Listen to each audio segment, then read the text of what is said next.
ओम नमः सिद्धेभ्यः। नमो अरिहन्ताणं नमो सिद्धाणं नमो आयर्याणं नमो उभयजायाणं नमो लोई सव्यसाहणम्। आचार्य मानतुंग स्वामी द्वारा विरचित यह भक्तामर स्तोत्र है। 17वें श्लोक तक हमने अर्थ देखा है इसका। 18वें श्लोक का अर्थ हमें आज देखना है कि हे जिनेंद्र देव, आपके अनुपम मुखमंडल की उपमा चंद्रमा से भी नहीं की जा सकती, ऐसी बात इसमें कही है। जैसा अपन ने 16वें श्लोक में देखा था ना कि सूर्य का प्रकाश थोड़ा सा प्रकाश है, दीपक का प्रकाश थोड़ा सा होता है। सूर्य को भी हमने देखा था कि मेघ ढक लेते हैं, राहु ग्रस लेता है, किंतु जिनेंद्र देव की दिव्य ध्वनि, जिनेंद्र देव की वाणी, जिनेंद्र देव का प्रकाश, उसे न सूर्य ढक सकता है। उनकी सर्वज्ञता के प्रकाश को, उनकी वाणी के प्रकाश को, उनके ज्ञान के प्रकाश को ना ही कोई बादल ढक सकते हैं, ना ही कोई राहु ग्रस सकता है। ऐसी बातें जो हमने देखी थी, सेम बातें चंद्रमा के विषय में लगाइए। यहाँ पे पढ़ते हैं अपन, आराम से समझेंगे। देखो क्या लिखा है। नित्योदयं दलित मोह महांधकारं गम्यं न राहुवदनस्य न वारिदानां विभ्राजते तव मुखाब्जमनल्पकान्ति विद्योतयज्जगद्पूर्वशशाङ्कबिम्बम्।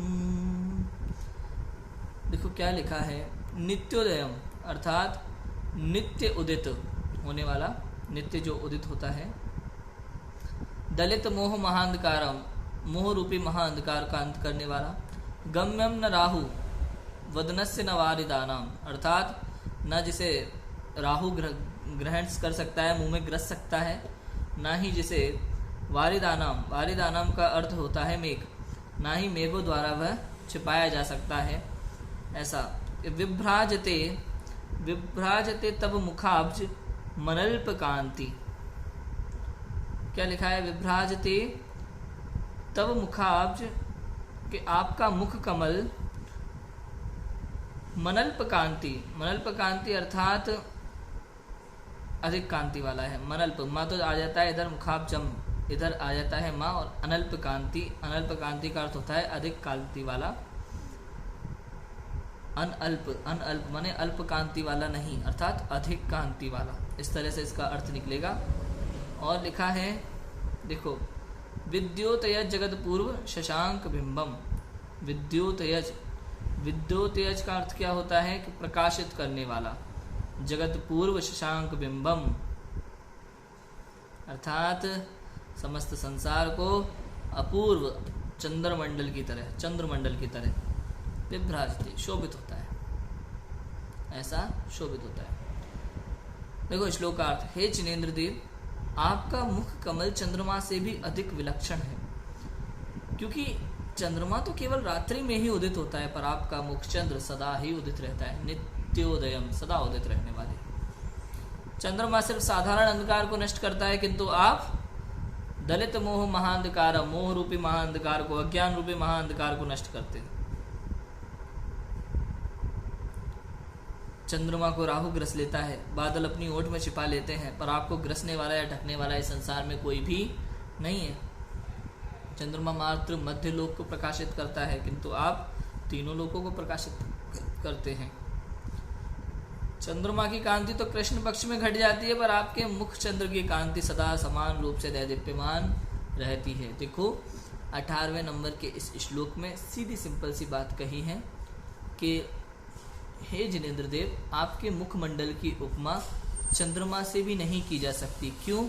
क्योंकि चंद्रमा केवल रात में उदित होता है, दिन में उदित नहीं होता है। चंद्रमा को राहु ग्रस लेता है, और क्या होता है कि चंद्रमा को चंद्रमा केवल अंधकार को नष्ट करता है, सामान्य अंधकार को नष्ट करता है। चंद्रमा को मेघ छुपा लेते हैं, किंतु हे जिनेंद्र देव, आपका मुखमंडल, आपके मुखमंडल तो को ना तो कोई राहु ग्रस्त सकता है, ना ही कोई बादल छिपा सकते हैं। और चंद्रमा का प्रकाश केवल मध्यलोक में रहता है, किंतु आपका ज्ञान रूपी प्रकाश, आपका मुखमंडल का प्रकाश तीनों लोकों को प्रकाशित करता है, तीनों लोकों में प्रकाशमान रहता है, कोई भी ढकने वाला उसको नहीं है। चंद्रमा की कांति कृष्ण पक्ष में घट जाती है, किंतु आपका प्रकाश कभी घटता नहीं है, आपकी कांति कभी घटती नहीं है, सदैव एक जैसी बनी रहती है। सीधी बात है कि जिनेंद्र देव अनुपम है, उनकी उपमा किसी से दी ही नहीं जा सकती। इस संसार में दूसरा कोई ऐसा नहीं है जिसमें चंद्रमा की उपमा दी, जिसमें जिनेंद्र देव को किसी की उपमा दी जा सके। कोई ऐसा पदार्थ ही नहीं है संसार में, समझ लीजिए।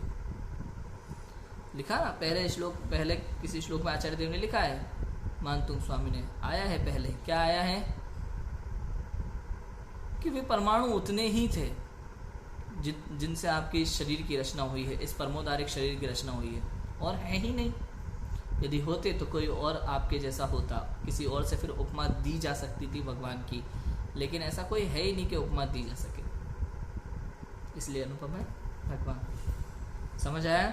तो जिनेंद्र देव के मुखमंडल की विशेषता यहाँ बताई थी, अद्भुत मुखचंद्र है उनका, ये बात यहाँ 18वें श्लोक में बताई। कल निष्प्रयोज्य सूर्य चंद्र की विषय में बताते हुए 19वें श्लोक में आएगा वर्णन, वो हम पढ़ेंगे। अभी की बात को विराम देते हैं। ओम नमः सिद्धाय।